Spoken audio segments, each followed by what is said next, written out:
Star ಹೋಟೆಲ್ಗಳ ಮೇಲೆ ಆಹಾರ ಇಲಾಖೆ ಅಧಿಕಾರಿಗಳ ದಾಳಿ. ಅವಧಿ ಮೀರಿದ ಹಾಲು, ಮಾಂಸ, ಮೀನು ಪತ್ತೆ.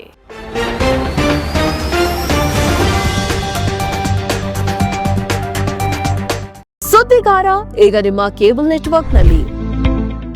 ರಾಜಧಾನಿ ಬೆಂಗಳೂರಿನ ಪ್ರತಿಷ್ಠಿತ 5 ಸ್ಟಾರ್ ಮತ್ತು 3 ಸ್ಟಾರ್ ಹೋಟೆಲ್ಗಳು ತಮ್ಮ ಗ್ರಾಹಕರಿಗೆ ಅವಧಿ ಮೀರಿದ ಹಾಗೂ ನೈರ್ಮಲ್ಯ ರಹಿತ ಆಹಾರ ಪದಾರ್ಥಗಳನ್ನು ನೀಡ್ತಾ ಇರುವುದು ಆಹಾರ ಸುರಕ್ಷತಾ ಇಲಾಖೆಯ ದಾಳಿಯಿಂದ ಬಹಿರಂಗವಾಗಿದೆ. ಆಗಸ್ಟ್ 7ರಂದು ರಾಜ್ಯ ಆಹಾರ ಸುರಕ್ಷತಾ ವಿಭಾಗ ಹಾಗೂ ಆಹಾರ ಸುರಕ್ಷತೆ ಮತ್ತು ಔಷಧ ಆಡಳಿತ ಇಲಾಖೆಯು ಬಿಬಿಎಂಪಿ ವ್ಯಾಪ್ತಿಯ ಜಂಟಿ ಸಹಯೋಗದಿಂದ ನಗರದಾದ್ಯಂತ ಈ ದಿಢೀರ್ ತಪಾಸಣೆಯನ್ನ ನಡೆಸಿದೆ. ಬೆಂಗಳೂರಿನ ಬೇರೆ ಬೇರೆ ಭಾಗಗಳಲ್ಲಿ ಒಟ್ಟು 30 ವಿಶೇಷ ತಂಡಗಳ ರಚಿಸಿ ದಾಳಿ ನಡೆಸಲಾಗಿದ್ದು, ನಗರದ ಪ್ರಮುಖ 26 ಸ್ಟಾರ್ ಹೋಟೆಲ್ಗಳ ಮೇಲೆ ಕಾರ್ಯಾಚರಣೆ ಕೈಗೊಳ್ಳಲಾಗಿದೆ. ಈ ವೇಳೆ ಇಲಾಖೆಯ ಅಧಿಕಾರಿಗಳು ಒಟ್ಟು 35 ವಿಭಿನ್ನ ಆಹಾರ ಮಾದರಿಗಳನ್ನು ವಶಕ್ಕೆ ಪಡೆದು ಹೆಚ್ಚಿನ ವಿಶ್ಲೇಷಣೆಗಾಗಿ ಪ್ರಯೋಗಾಲಯಕ್ಕೆ ರವಾನಿಸಿದ್ದಾರೆ. ಆಹಾರ ಸುರಕ್ಷತೆ ಮಾನದಂಡಗಳ ಕಾಯ್ದೆ 2006 ಹಾಗೂ 2011ರ ಪರವಾನಗಿ ನೋಂದಣಿ ನಿಯಮಾವಳಿಗಳ ಅಡಿಯಲ್ಲಿ ಈ ಪರಿಶೀಲನೆ ನೆರವೇರಿತು. ಕಾರ್ಯಾಚರಣೆಯ ಸಂದರ್ಭದಲ್ಲಿ ಹೋಟೆಲ್ಗಳ ಅಡುಗೆ ಮನೆಗಳ ಸ್ವಚ್ಛತೆ, ಕಳಪೆ ನಿರ್ವಹಣೆ, ಆಹಾರ ಸಂಗ್ರಹಣಾ ಕೊಠಡಿಗಳ ದುಸ್ಥಿತಿ ಅಧಿಕಾರಿಗಳನ್ನ ಬೆಚ್ಚಿಬಿಡಿಸಿದೆ.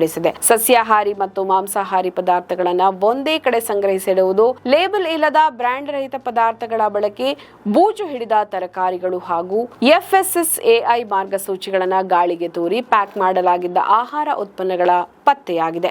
ಮಾಂಸದ ಪೊಟ್ಟಣಗಳಲ್ಲಿ ಲೇಬಲಿಂಗ್ ನಿಯಮಗಳ ಸ್ಪಷ್ಟ ಉಲ್ಲಂಘನೆ ಎದ್ದು ಕಾಣ್ತಿತ್ತು. ಅಧಿಕಾರಿಗಳು ಪರಿಶೀಲನೆ ನಡೆಸಿದ ಮಾದರಿಗಳಲ್ಲಿ ಕೋಳಿ ಮಾಂಸ, ಕುರಿ ಮಾಂಸ, ಮೀನು, ಹಾಲು, ಹಾಲಿನ ಉತ್ಪನ್ನಗಳು, ಬೇಕರಿ ಪದಾರ್ಥಗಳು, ಚಹಾ ಪುಡಿ, ಅಡುಗೆ ಎಣ್ಣೆ, ಖಾರದ ಪುಡಿ, ಅರಿಶಿನ, ಚೀಸ್, ಸಾಸ್, ವಿನೆಗರ್, ಶುಂಠಿ, ಮೆಣಸಿನ ಪುಡಿ, ಹಪ್ಪಳ ಮತ್ತು ಗೋಡಂಬಿಯಂತಹ ನಿತ್ಯ ಬಳಕೆಯ ಸಾಮಗ್ರಿಗಳು ಕೂಡ ಸೇರಿದೆ. ನಿಯಮವನ್ನ ಉಲ್ಲಂಘಿಸಿ ಗ್ರಾಹಕರ ಆರೋಗ್ಯದ ಜೊತೆ ಆಟವಾಡ್ತಾ ಇದ್ದ ಈ ಎಲ್ಲಾ ಹೋಟೆಲ್ಗಳ ಆಡಳಿತ ಮಂಡಳಿ ಇಲಾಖೆಯು ಈಗಾಗಲೇ ಅಧಿಕೃತ ನೋಟಿಸ್ ಅನ್ನು ಜಾರಿ ಮಾಡಿದೆ. ಜೊತೆಗೆ ಈ ಪ್ರಕರಣಗಳನ್ನು ನ್ಯಾಯ ನಿರ್ಣಯಾಧಿಕಾರಿಗಳ ಕಚೇರಿಗೆ ರವಾನಿಸಲು ಶಿಫಾರಸು ಮಾಡಲಾಗಿದೆ. ಸಂಗ್ರಹಿಸಲಾದ 35 ಆಹಾರ ಮಾದರಿಗಳ ಲ್ಯಾಬ್ ವರದಿ ಬಂದ ತಕ್ಷಣವೇ ಉಲ್ಲಂಘನೆ ಎಸಗಿದ ಹೋಟೆಲ್ಗಳ ವಿರುದ್ಧ ಕಾನೂನುಬದ್ಧ ಕಠಿಣ ಕ್ರಮ ಜರುಗಿಸಲಾಗುವುದು ಅಂತ ಅಧಿಕಾರಿಗಳು ತಿಳಿಸಿದ್ದಾರೆ.